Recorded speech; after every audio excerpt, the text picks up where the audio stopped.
Let's cross now live to Beijing, and our White House correspondent Aisha Hasni standing by there. Aisha, what are we learning as this first meeting at least, wraps up?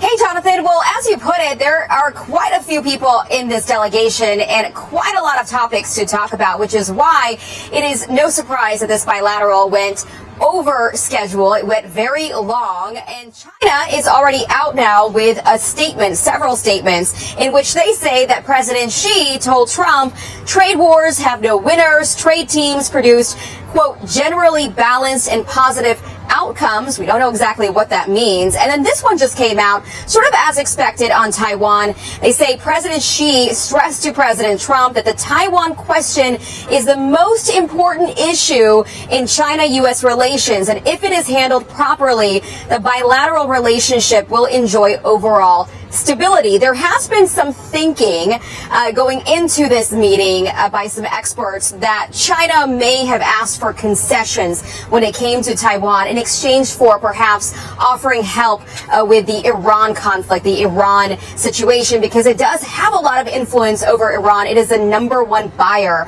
of Iranian crude oil. We don't know what happened inside that meeting. We haven't gotten a readout yet from the White House. We haven't seen a Truth Social yet from the president. We will not have a news conference where we can ask questions of both of those leaders. So we might be waiting until his sit-down interview with Sean Hannity to find out exactly what kind of a deal they came up with on a variety of things, including trade, which is the key part of this summit. I want to talk about what we're going to be seeing next. Of course, we've got this live picture of the Temple of Heaven. It is of great significance here for the Chinese people.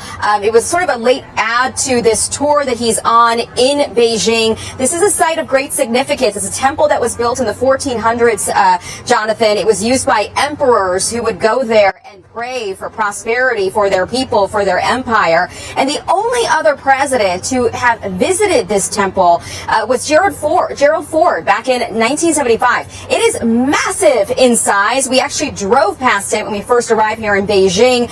It's about 4 times the size of the Forbidden City. And there has been a lot of pomp and circumstance to this visit so far. The president began his day with a visit to the Great Hall, which is where he just left, which is where he had that bilateral meeting.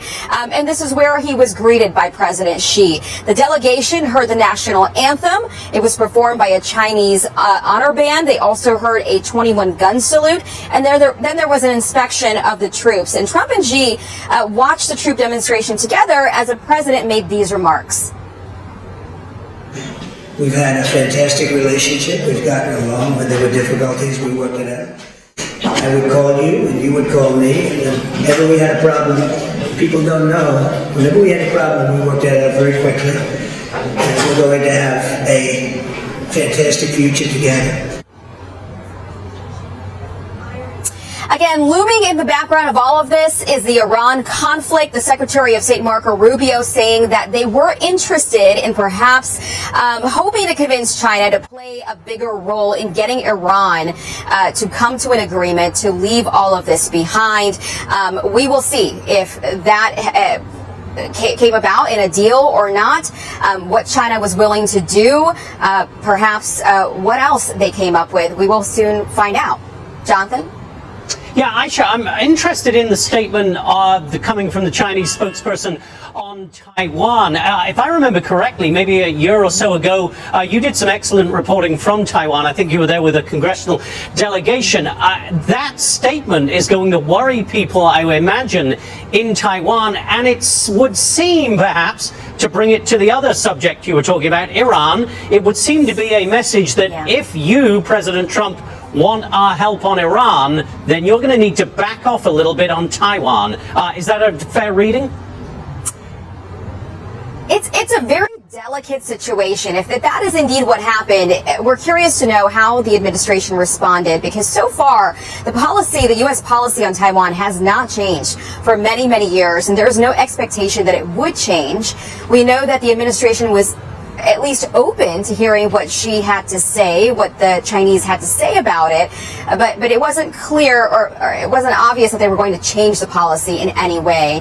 Taiwan, for its part, of course, wants to turn itself into what it calls a porcupine. It wants to arm itself so it can defend itself. It's not counting on the U.S. to intervene in case there were to be an invasion or a blockade of the Taiwan Strait, but it is hoping for more weapons. There was quite a backlog. When I visited Taiwan a couple of years ago, there was a backlog of weapons, U.S. weapons that it had purchased from the first Trump administration.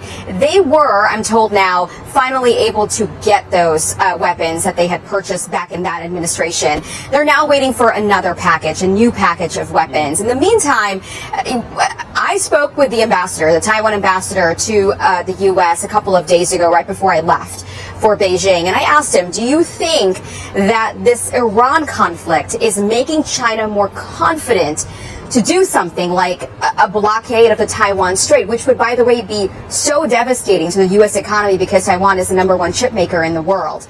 And he told me all they have to do is think twice and look at what the U.S. has done with Venezuela and what the U.S. is currently doing with Iran, and think about all of the allies in the region and all of the other people, countries that would have a problem with such an invasion or a blockade. Again, there are a lot of countries that depend on these chips, and so a lot of folks would have a problem with that, so they're counting on that. Yeah. And as we talk to you and listen to that fascinating breakdown and information on Taiwan, we are watching President Trump now at, I believe, the Temple of Heaven. There are some cameras around him. The live pool camera seems to be some distance away, so we're not able to hear anything that might be being said there. But I wanted to get your impression as well from the people you speak to within President Trump's orbit and perhaps the president himself. There's a lot of talk over who is the stronger here, whether President Trump is in the strongest position or President Xi. What's the impression you get from White House staff, given that there is some discussion over whether President Trump is going there weakened because of what appears, for the moment at least, to be a stalemate in the war in Iran? Well, the White House certainly doesn't think that the president is walking into this in a weak position. In fact, the president, before he left the White House and departed for Beijing, told reporters that it was China that had everything to lose with the Strait of Hormuz being closed and everything to gain with it being reopened, because it is such a big buyer of Iranian crude oil, way more than any other country. And by the way, as we watch these pictures, and I'm not able to see them, so you'll have to tell me, you remember the bilateral going very long. It makes sense because that was really the only time that these two leaders had one-on-one to speak to each other. I mean, before they're speaking by phone, they're speaking through intermediaries, and the rest of the time they're doing this tour in public view with cameras on them, so they're not really able to talk the way that they would want to. So that bilateral going long makes a lot of sense, because that was probably the only time they could say what they wanted to say without all the eyes of the world watching, and also because they had so many cabinet secretaries there, Aisha. I'm sorry, we think we may have some audio. Let's dip in and see if we can hear the president. Mr. President, can you talk about Taiwan? Hey, thank you, press. Thank you, press. Thank you, press.